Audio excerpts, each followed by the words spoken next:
Christmas! Merry Christmas. Is this going out at Christmas? Yeah. Can you tell we've recorded this on the same day as like a bunch of other videos? Oh, I could have took my jumper off. Oh, that's alright, doesn't matter. I don't want to take my jumper off. We had chips and chicken for dinner, and I feel like a fat git. I feel greasy. My throat's starting to hurt a little bit now as well. Really? Yeah. I just feel like... And with the fire going, I just feel like... Do you feel really sleepy? Yeah. I could see you nodding. I don't think there was anything to do with what we watched. No, it wasn't. I could see you going. It was, it's that time in the afternoon, we're filled with food, and yeah... It's only video 2. We've got at least another one to go. I'm getting old. Oh, well. I'm almost 30. You are almost 30. You're almost 30. What are you doing? What am I doing hanging around with a young man like you? Well, many people would have theories regarding that. I'm sure they would. So we watched The Christmas Invasion, as voted for by you, the Great British Public. Yeah, 2 hours to do it, and it was this, K9 and Company, or something else. It was something else. It was just something else. They could have put in the comments something. Oh, right, okay, fair enough. And if I liked the suggestion more, we would have done that. But K9 and Company was in the lead for a while.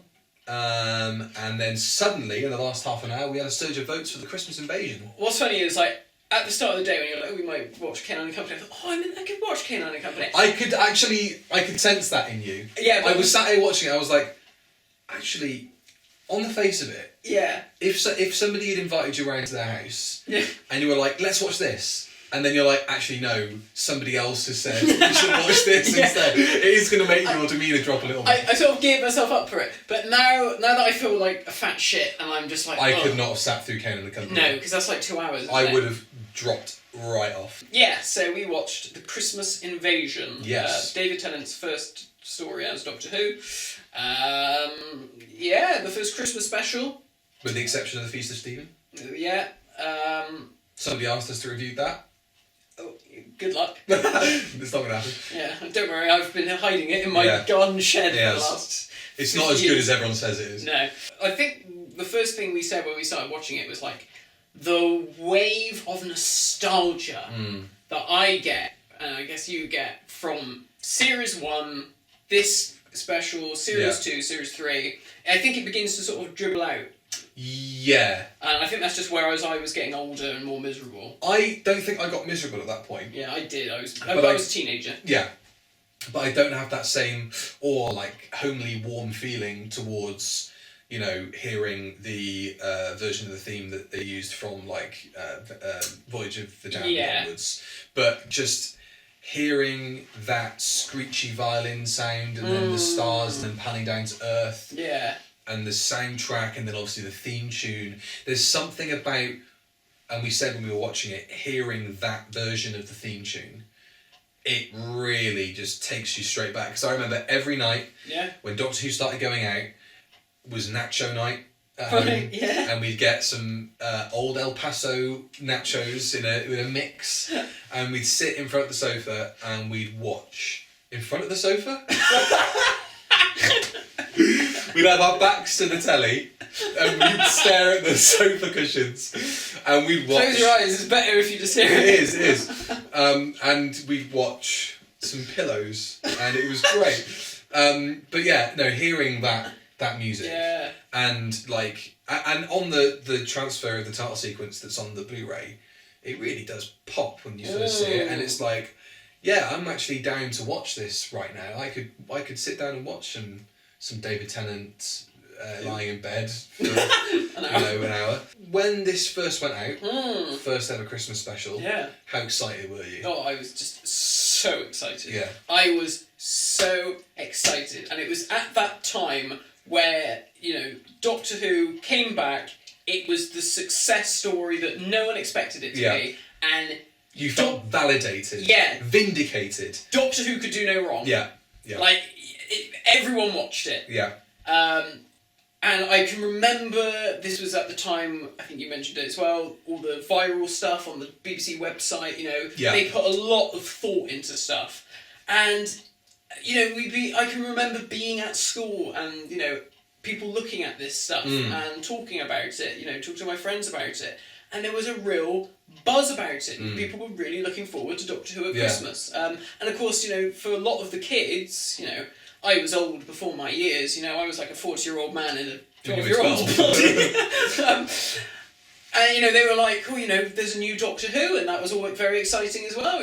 How was that going to pan out? And of course it was exciting for us, because this was like, we just had a new Doctor Who, and now we've got another new Doctor Who. And like I said to you, I remember me and my brother saying, like, oh shit, is this just going to be the way it is now with the Doctor? Is it, actors don't want to become typecast, so they're only going to do one series? And obviously that wasn't the case, thank goodness. And, it certainly did not hinder David Tennant's amazing career. No, absolutely not. He's done all right for himself, hasn't he? He's done all right for himself. Yeah, he's been in a few things since. I remember that Christmas very well, because it was... it was the first... We said when we were watching it, the first year you had Doctor Who toys, new Doctor Who toys that open at Christmas. Yes. And I was playing with my Dalek Battle Pack on the kitchen table... and we were just all sat around the telly, and it just had to be silence at Christmas. It's the way that my grandparents probably would have reacted to the Queen's speech coming on. It was just, you have to be quiet. Everybody has to watch this now. It was such an event that became a yearly tradition that even if you didn't watch Doctor Who through the rest of the year, you invariably would end up catching the Christmas special. Yeah. And I think it's sad that we don't have that now. Yeah. And I'm just saying that from a perspective of scheduling. I think it's sad that Jodie's first series doesn't have a Christmas special. Because what better way to reach the masses than having a big, exciting adventure on TV at the one time of the year where everybody is just sat around, not doing anything. Yeah. The telly's in the corner, the TV becomes the hub in everyone's home. You've all had Christmas dinner, you're all like... Right, I just want to see something in front of me and not put any effort into it. Switch my mind off. Yeah. And it was a magic time, and it was Doctor Who was the most exciting thing ever at that time, and not just for me, and that was also what made it so exciting. Because at that time, it was, you still couldn't quite believe that it was back. And it had a Christmas special. Yeah. And it wasn't on a Saturday either. It was just like, this is an event. Yeah, it's prime slot. It's not just my Doctor Who, it's now everyone's Doctor Who. Yeah. And do you know what? I think for a really long time, because it was fresh in my mind, this was one of my favourite Doctor Who's ever. Because Oh, really? Because it was just like, it's Christmas, and the Doctor is such a hero in it, and they're all willing him on, and the idea of killer Christmas trees and killer Father Christmases and all that kind of stuff was so exciting. And the soundtrack came out not long afterwards. Yeah, that's right. And I remember listening to that a lot, walking to school, running through the park to Song for 10, and it was just so warm and nostalgic, and it was really nice to watch it again. How old would you have been at this point? So this is 2005. Literally, and I'm not just saying this to bring it up again, because obviously it's worth bringing up every single time we talk about Doctor Who. I was 9 when I went on Companion Academy, so I probably was 8 or 9 years old. I think I might have been 9 when this went out. I think it was 9. Yeah. I would have been... Hang on. What was this? 2005? Yeah. So... Just let Grandad work this out. 3, 4, 5... So I'd have been 13. Right, okay. Is that right? How many years older are you? You are 4 years older than me, aren't you? I'm 27. Yeah. Yeah. How old am I? So, just going back to what you were saying about the whole, Christmas... that is another thing, The Radio Times cover. Radio Times cover. I can remember being sat on the sofa with... I guess Uncle Mario would have been sat over on one side. Yeah. Dad would have been next to me. Jonathan might have been over there. Mum was probably falling asleep somewhere. Fair play she to her. just cooked all that food and stuff. And just with the Christmas tree on, all the lights off, just the Christmas lights on, and the telly, and it was just and just new Doctor Who. I'm there. Yeah, you can imagine it. Oh, and the same thing. All the presents, the remote control Dalek, the big 12-inch one, had that Got Christmas. Got that for Christmas. Had the Slovene and Christopher Eccleston walkie-talkies. I got that for Christmas as well. I can't remember if I'd already had the battle packs, or I might have had the Eccleston one earlier in the year when it came out, and I think Mum and Dad kept the Billy Piper one back for Christmas. Yeah, and did the Series 1 box set, that had come out by then, I think. I never owned that. The big TARDIS I never owned the Series 1 box. The first Doctor Who box set I ever owned was Series 3. Okay. And then I had the individual vanilla. I had all of them for Series 1. Right. And then I had a couple of them for Series 2. We did the mad thing where my brother would buy the vanilla ones. Yeah. And then we would also get the box set. And then it got to a point where we were like, this is pointless. It became so easy for people to buy presents for me. Yeah. Because the DVDs themselves weren't that expensive. No. To get, like, you know, Doctor Who, you know, Doctor Who Season 2, Volume 3 on DVD at Woolies was like £6. Yeah. And I got Easy. so many doubles. Especially for some reason of the Volume 4 of Series 1, which I think was the finale set, the purple one. Yeah. Got that a lot. I mean, it's got Daleks on it. It has got Daleks on it, so why, isn't obviously. I think that was the one they gave me for free as well in the goodie bag for Companion Academy. Oh yeah. And then I got that as a present as well from somebody else. So I had 3 copies of that set. And yeah, I mean, it was. I think for some the presiding memory I have of David Tennant in this isn't him on screen. Certainly, it's definitely the thing that I remember the most about this episode of David Tennant being in it is the costume sequence at the end. Yeah. And the Coming Soon trailer. Yes. Oh. I don't really remember an awful lot about him in the story. No. From memory, but I definitely remember getting the David Tennant regeneration set. The toys. In Argos. I remember getting that in Argos and being one available. Yeah. Oh my God, that was so hard to get. Run over to the desk. And I got it's still, you know, I've got a massive. You should go through my Tupperware box, Doctor Who toys. You'll be very, very happy with this. Oh, I need to have a look. Yeah. Oh God, yeah. And it's crazy actually because I don't know why. I think it was you just talking about the Daleks. I have a distinct memory of. Are we going to talk about Christmas Invasion? We are, but I think people like all this. Yeah, of course they do. I was thinking exactly the same thing. Yeah. I have a really distinct memory. It was probably the week before Dalek aired, and it was on a Saturday. It would have been a Saturday. My brother was in a show at the Redgrave Theatre in Clifton, and whenever my brother was in a show there, we would go, me, Mum, Dad, and Dad's friends from Skittles. So it would be like a bloke. That's so great. I know, it's so British, isn't it? Yeah. And you know, it'd be like a bloke and his wife, you know, a couple of them. And I can remember them asking me about Doctor Who and being like, "Oh, you know, are you enjoying it? We're really enjoying it." You know, these were like people in their late 40s, early 50s, or whatever, like 50s, yeah.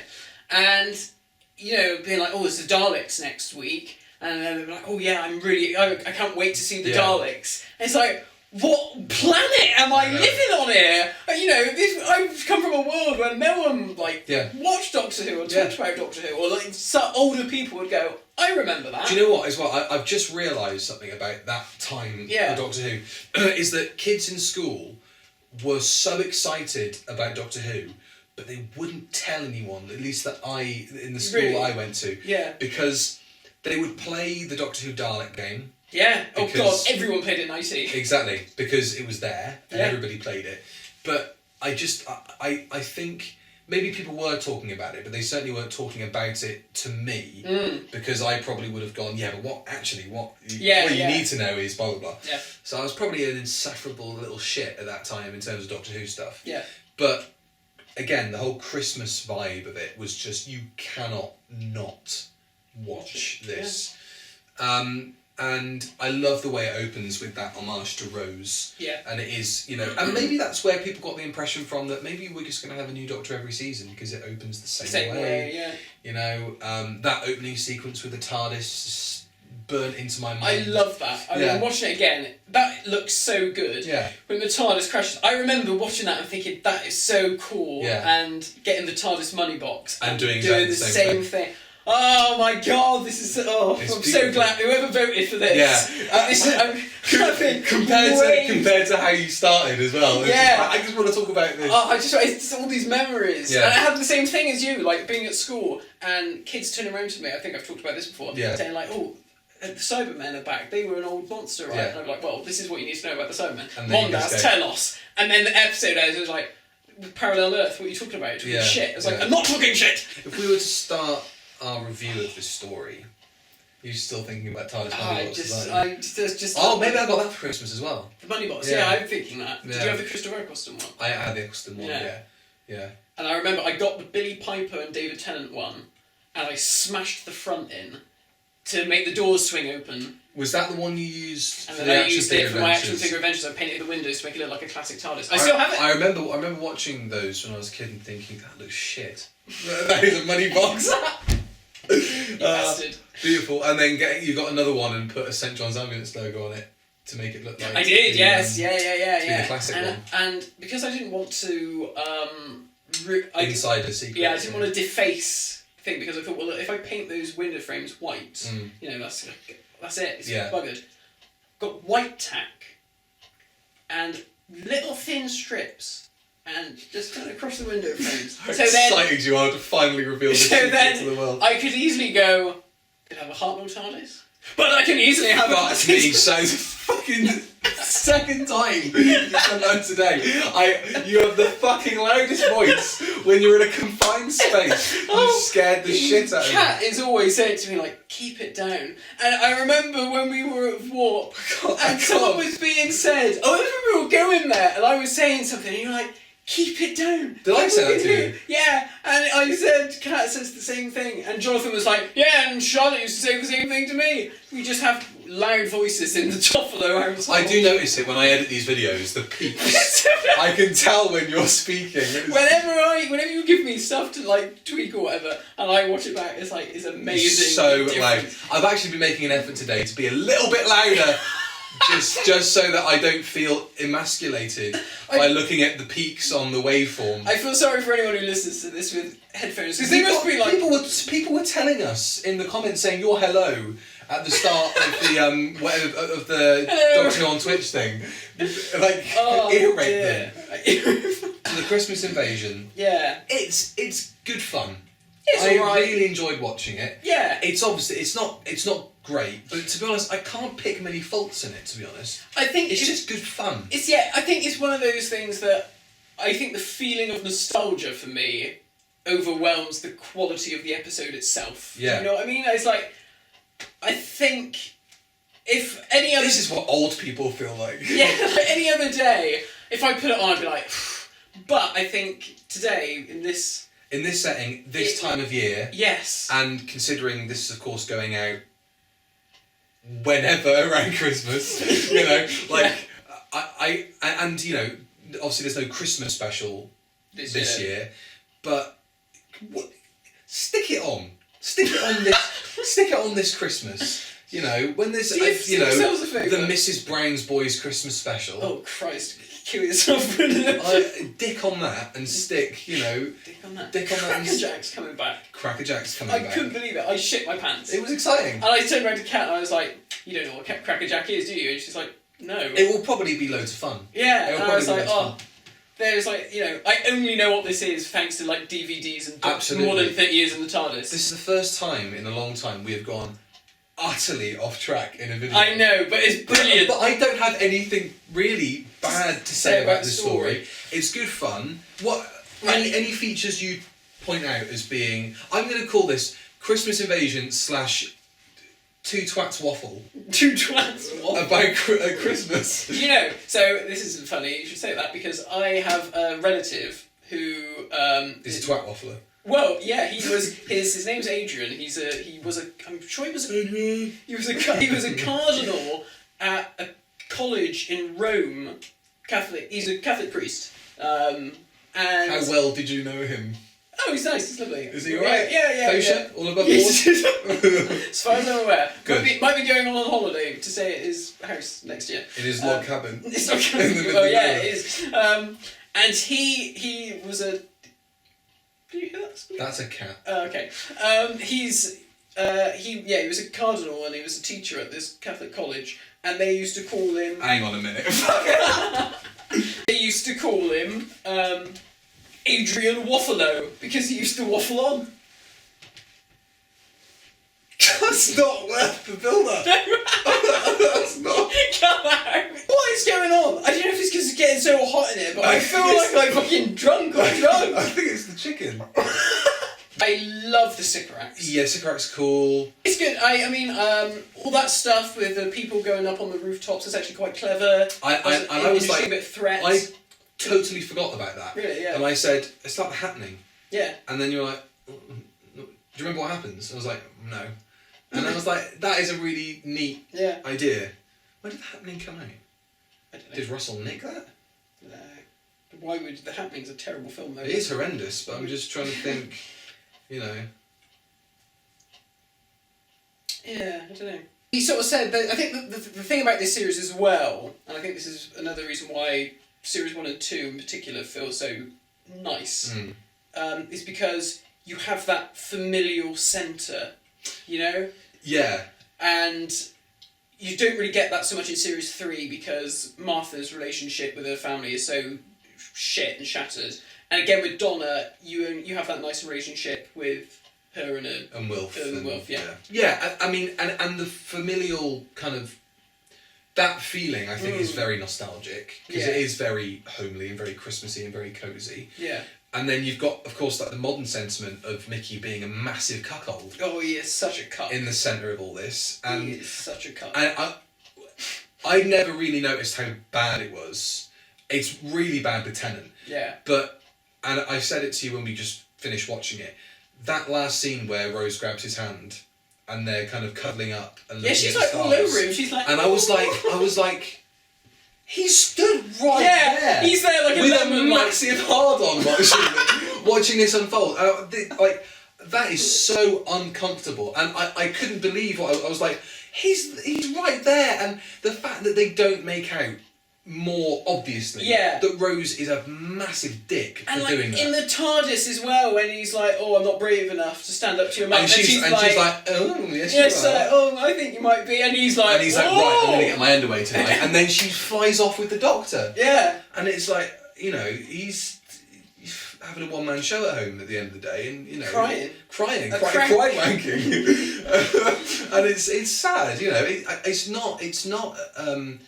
It's not a well-designed bit of character for Rose to be like that, and for Mickey to just kind of sit in the corner of the room and watch. That is normal, Mickey. And he was in the parallel world that whole time. Yeah. Right, and then he came back. Jumped back, yeah. Right. But then at the end of series 4, Rose and David Tennant go off, and Mickey stays behind because he's like, "Look, I've had a year with this bitch moping around after this prick. Now he's here, and we all live in the same house. We all live in Pete's mansion. How awkward I is don't that? want to be in the room next door, hearing those two grinding away. Night after night, day after day. Headboard banging against my wall. I'm going to be like, keep it down. Yeah. That is my girlfriend, just so you know. Yeah. Oh. He'd just go mad. He would just go mad in the night and just fucking stab He'd do both of them in. Yeah. He'd do both of them in. That is, to me, is the only thing that really sticks out as being particularly nauseating about watching it. Yeah. Like, it's the only thing that made me pause and go, I don't like that. I don't like what I'm watching here. It's so horrible. Yeah. And it's in the same vein. And I think generally everybody feels the same way about this, is the way the Doctor is with Martha. Because whenever Martha's like, "Oh, you know, we're getting mated," and he's like, "Oh, I wish Rose was here, she'd know what to do." And it's like, F you, mate. Yeah. You are a dick. And Free Madriman's gorgeous. Yeah, she is. And he never gets, like, she tells him, "You were really actually quite unpleasant to me going on about your ex constantly." Yeah. But he never learns a lesson from it. No. Because even when she leaves, she's like, "I'll see you around. Yeah. You know, please like me." It's so sad. And it's... you can do so much better, Martha. Yeah. And I think that really colours the 10th Doctor to me in this story. Is, like, he's an alien, he's from another planet. They clearly haven't fallen in love with each other at that point. No. But you're not used to a lot of human interactions, and maybe, you know, Earth customs are still coming to this Doctor naturally. but he can pull a cracker at the table, but he doesn't get the hint. Like they're still dating each other. Yeah. Technically speaking. Yeah. You know. I don't know. I think that's part of the reason why I struggle to like the 10th Doctor. That's exactly what I was saying. Because it's difficult to sympathise with him in any meaningful way. Yeah, when he's acting like that. I can watch Colin Baker strangle Nicola Bryant, because that's sexy. Sycorax are awesome. Sycorax are brilliant. They should have come back. We talked about there being a comic book where they came back. Yeah, I remember how frightening, genuinely frightening, the first time you see the Sycorax on screen is, because it is that kind of Blair Witch distorted. Yeah. What am I actually looking at? You can't quite tell, can you? And the way that their cadence, their language, the way that the Sycorax leader speaks, like you said, his mannerisms are so alien and so brilliant. Yeah.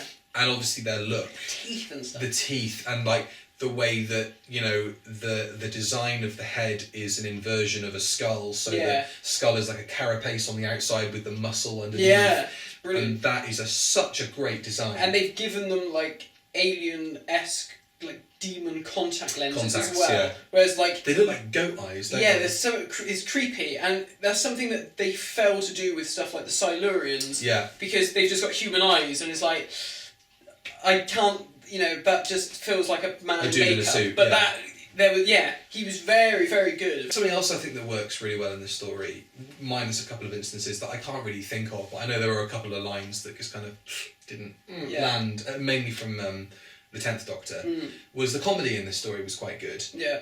You know, the running gag of, yes, I know who you are, with Harriet Jones, that was really cool. She's a great character. She's really good. And, you know, it does feel like...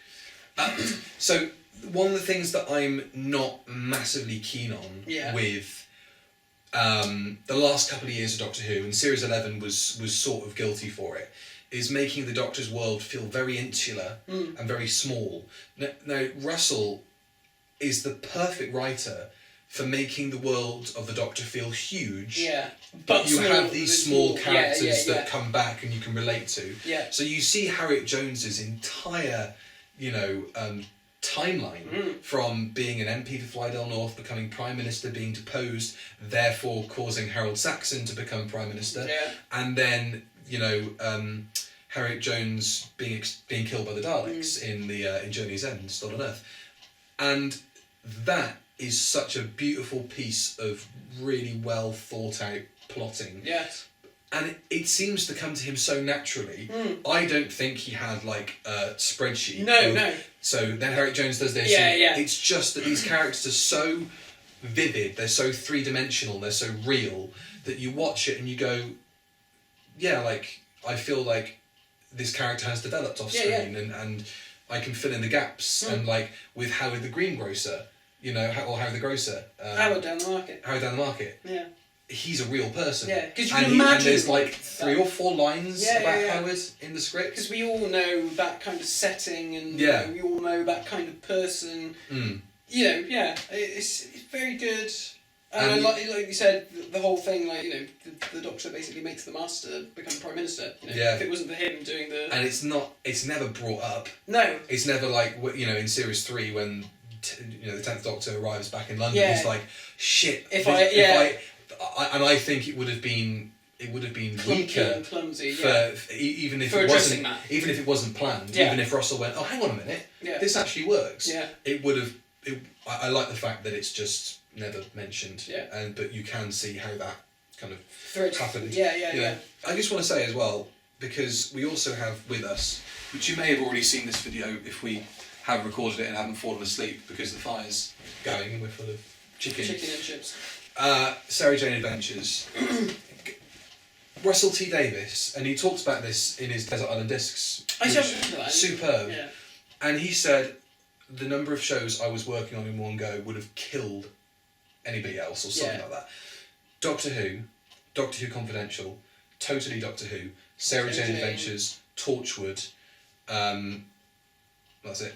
But like, yeah, unbelievable. 5. And he's over all of that. He's also getting people from doing interviews for Doctor Who magazine. Yeah. Writing his bit for the producers' notes on Doctor Who magazine. Then he's getting calls from SFX magazine. Yeah. And he's like, well, they've been good friends to us, so we'll give them a photo or something.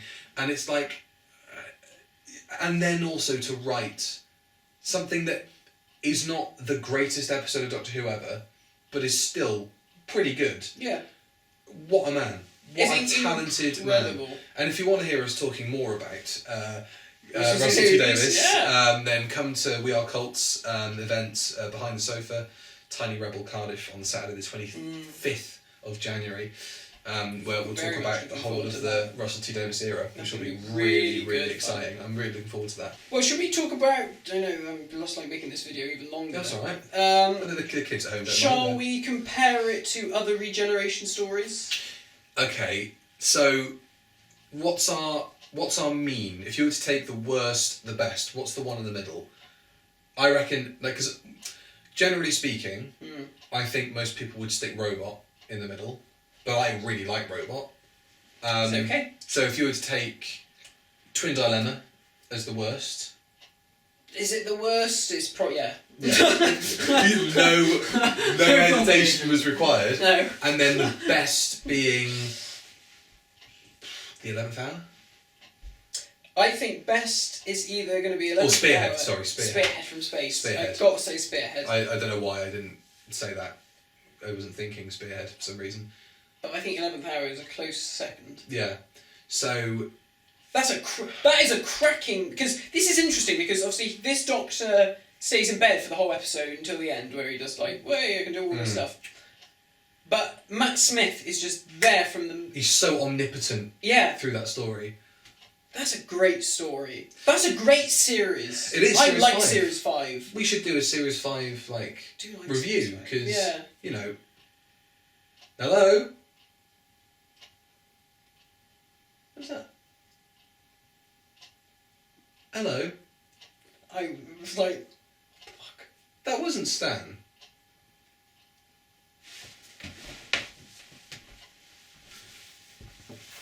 And Dad's not back. You're bigger than me, Billy. Go on. It's fine. We probably bored them to death. Yeah, literally, that's why they're a ghost now. That was uncomfortable.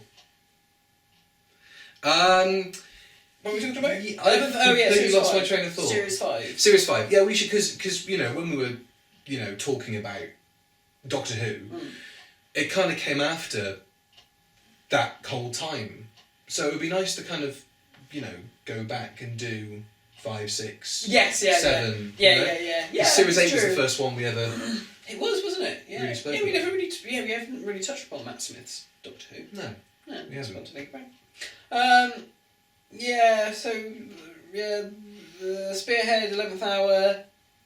What other regeneration stories are there? Castrovalva, Time of the Rani, the movie, Power of the Daleks, Power of the Daleks, Woman Who Fell to Earth, Deep Breath. Deep Breath. Deep Breath is so long, needlessly so. I think it would be alright if it was just not so long. I reckon. This is really tricky. Okay, this is how we'll rank it. Right? God almighty. No. Is it better than The Woman Who Fell to Earth? Yes. Is it better than Deep Breath? Yes. Is it better than The 11th Hour? No. Is it better than Rose? Yes. Is it better than the TV movie? Yes. Is it better than Time in the Run? Yes. Is it better than the Twin Dilemma? Yes. Is it better than Castrovalva? Yeah, I like Castrovalva. I don't like Castrovalva that much. No. I put this above Castrovalva. Okay. Is it better than Robot? No. Is it better than Spearhead? No. Is it better than Power of the Daleks? No. No. So, however I've managed to calculate that into a ranking, it's on the screen now. Okay, well done. Good luck. So, there we go. The Christmas Invasion. Yes. Yeah, So there we go. That was really good fun. That was great. I really enjoyed that. Apart from the interruption by pipes there. That was a bit scary. That was a bit weird. Even Stan came in and was like, "What are you doing?" Yeah, his eyes were big. Yeah, he was like, "Why aren't you doing anything about this?" Yeah. I think you should go out first. Shall I? Yeah. Yeah. Well, it's on camera, so if anything happens. Okay. You know. Thanks for watching. Have a Merry Christmas from the Review of Death. Merry Christmas. Goodbye. Goodbye. Bye bye. Sorry, I need to do a loud one.